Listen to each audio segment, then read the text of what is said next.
ఇంకోసారి ఫోన్ చేయొద్దని చెప్పాను కదా, ఎందుకు చేసావు? పెట్టే. ప్లీజ్ కట్ చేయొద్దు. I'm sorry. ఇంకోసారి కీర్తి గురించి తప్పుగా మాట్లాడను, ప్రామిస్. అసలు తప్పుగా మాట్లాడటానికి ఏమైనా ఉంటే కదా. నువ్విలా చెప్తుంటే నాకు కీర్తి గురించి తెలుసుకోవాలనుంది. చెప్పవా? ఇప్పుడు నువ్వు తెలుసుకొని ఏం చేస్తావు? నేను తనలా ఉండడానికి ట్రై చేస్తాను. అప్పుడు నేను కూడా నీకు నచ్చొచ్చు కదా. ఏంటి సైలెంట్ అయిపోయా? నేను కీర్తిలా మారడం నీకు ఇష్టం లేదా? ట్రై చేస్తే రావటానికి అది డబ్బు కాదు, గుణం. అది పుట్టుకతోనే రావాలి. కీర్తికి ఆ గుణం పుట్టుకతోనే వచ్చింది. సొంత ఫ్యాక్టరీలోనే ఒక వర్కర్లా పనిచేస్తూ వాళ్ళతో పాటే కలిసిపోయే ఏ పెద్దంటి అమ్మాయి గురించి అయినా విన్నావా? అటువంటి అమ్మాయి మా కీర్తి.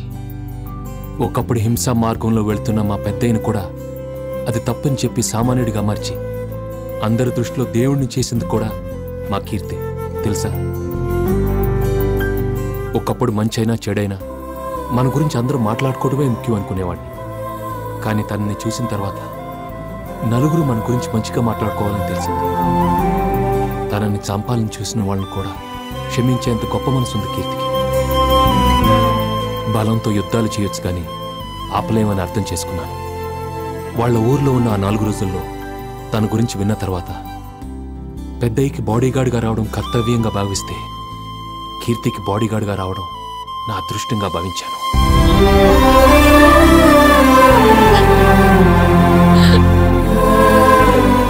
అలాంటి కీర్తి గురించి నువ్వు తప్పుగా మాట్లాడితే నాకు కోపం రాదా?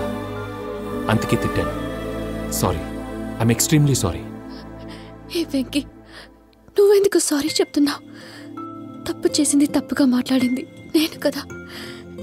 ఇప్పుడు నేను సరిగ్గా అర్థం చేసుకున్నాను, తనని కాదు నిన్ను. I love you Venky.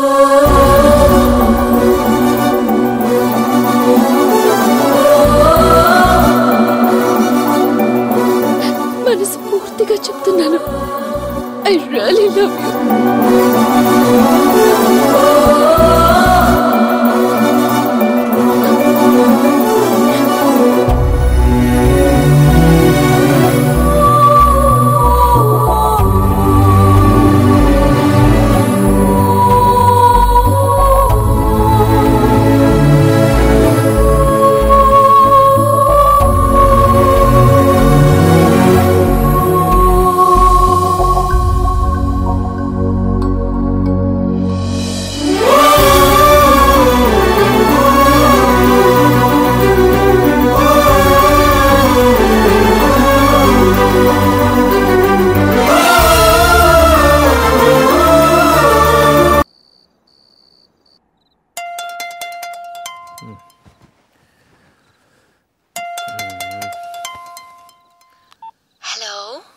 Hello, నీకు నన్ను చూడాలనుందా?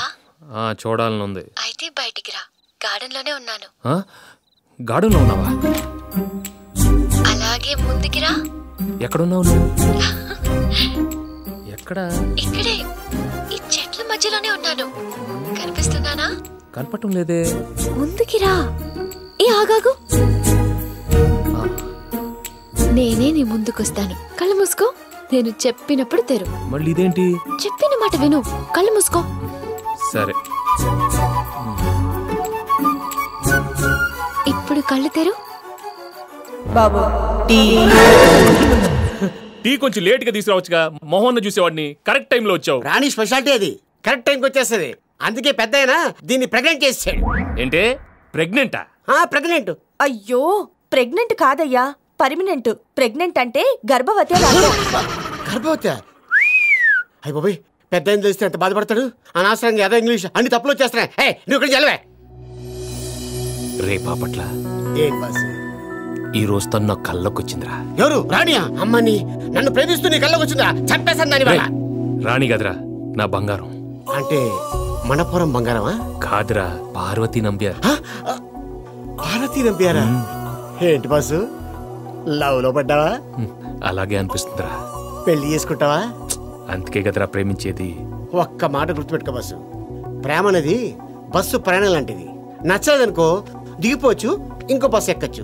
ఈ పెళ్ళి అనేది ఉన్నదో చూసావు, విమానం ప్రయాణం లాంటిది. ఒక్కసారి ఎక్కావనుకో దిగడానికి ఉండదు. అందుకని నా మాట విని మంచి చూసుకొని ఎక్కి. రే నీకెప్పుడు ఆజాసే వెళ్ళు. పాపం కన్ఫ్యూజ్ అయిపోయినట్టున్నాడు. అవును, నా బస్ ఇది.